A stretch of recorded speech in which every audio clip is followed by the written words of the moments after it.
Hi guys. ஏம்பா Vijay television சேனலில் நீங்கள் பண்ணுற ஒரு ஓர வஞ்சனைக்கு ஒரு அளவே இல்லாமல் இருக்குது.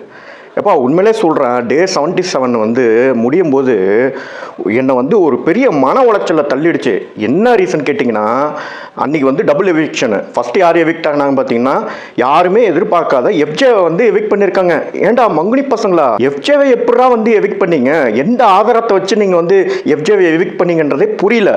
ஏன்னா by all means last 2 weeks அந்த பிக் பாஸ் ஹவுஸே வந்து ரணகலமாக ஆக்கிட்டு இருந்த ஒரே ஒரு கேரக்டர் யாருன்னா, எதுக்கும் லாய்க்கு இல்லாத சாண்ட்ரா ஒண்டி தான்.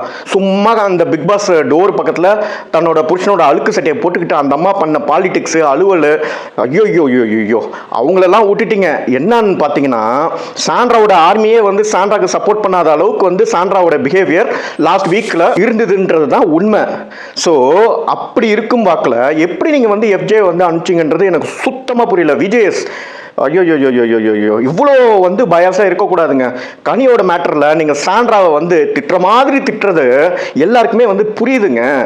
உங்களுக்கு புரியுதா இல்லையா? ஐயோ விஜேஷ், உண்மையிலே சொல்கிறேங்க, நீங்கள் வந்து சாண்ட்ராவை வந்து ரோஸ் பண்ணி அமுச்சிருந்தீங்க வச்சுக்கங்களேன், ரெட் கார்டு வந்து அவங்களுக்கு கொடுக்க வேண்டிய ஒரு கட்டாயம் தான் அது. ஆனால் நீங்கள் வந்து ஒரு ஹோஸ்ட்டாக வந்து நடுநிலையாக இருக்காமல் தன்னோட ஃப்ரெண்டோட ஒய்ஃப்ன்றதை வச்சுக்கிட்டு நீங்கள் என்ன பண்ணியிருக்கீங்கன்னா, மேலோட்டமாக திட்டுற மாதிரி திட்டி கனிக்கு வந்து கிடைக்க வேண்டிய ஜஸ்டிஸ் வாங்கி கொடுத்த மாதிரி வந்து பண்ணியிருக்கீங்க. ஆனால் ஒன்றுங்க, எஃப்ஜே வந்து டெஃபினட்டாக வந்து ஓட்டிங் வந்து நம்மளுக்கு காமிச்சாங்கன்னா, எஃப்ஜேக்கு வந்து டெஃபினட்டாக வந்து சாண்ட்ரா நாதிராக்கு மேலே வந்து ஓட்டு கிடச்சிருக்கும். இவங்க ஏன் இந்த மாதிரி பண்ணுறாங்கன்றது தெரியல. ஒரு நல்ல பையன், மிடில் கிளாஸ் பையன், நல்ல டேலண்டட் கை.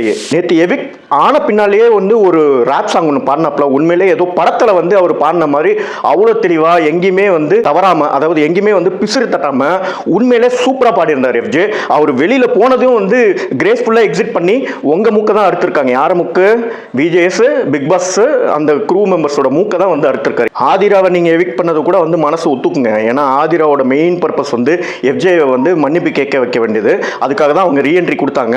ஆனால் அவங்களையும் வந்து ஃபேமிலி மெம்பர்ஸ் வராங்கன்னு சொல்லிட்டு அதை அப்படியே வந்து உங்களோட ஃபேவரட் கண்டெஸ்டன்ஸுக்கு விஜய் பார்வை வந்து வர வைக்கிற மாதிரி பண்ணீங்க பாருங்களேன், ஒரு சூழ்நிலை கொண்டாந்தீங்க பாருங்களேன். உண்மையிலே சொல்கிறேங்க, விஜய் டெலிவிஷன், விஜேஎஸ் உங்களா மாதிரி ஒரு பயாஸ்டு பர்சன் நான் பார்த்ததே கிடையாதுங்க. எஃப்ஜேவோட வளர்ச்சி நீங்கள் பண்ண இந்த கேவலமான விஷயத்தினால அஃபெக்ட் ஆகாது அப்படின்றத நான் வந்து உங்ககிட்ட வந்து பகிரங்கமாக சொல்ல விரும்புகிறேங்க. உண்மையிலே சொல்கிறேன், எஃப்ஜே வந்து இப்போ வெளியில் வந்து பெரிய ஆளாகி உங்கள் முன்னாடி வந்து நிற்பார். நீங்களே வந்து அடுத்த சீசனுக்கு அந்த ஆளை வந்து கூப்பிட்ற அளவுக்கு அவர் வந்து வளர்ந்து காட்டுவார். FJ, wish you all the best. We are with you. எனக்கு எஃப்ஜே பிடிக்காது, ஆனால் அந்த way FJ was evicted before Sandra உண்மையிலே மனசு வந்து ஒத்துக்கவே இல்லைங்க. உங்களுக்கு ஒத்துக்கலைன்னா தயவு செஞ்சு கமெண்ட் பண்ணுங்கள், சப்ஸ்கிரைப் பண்ணி என்னை சப்போர்ட் பண்ணுங்கள்.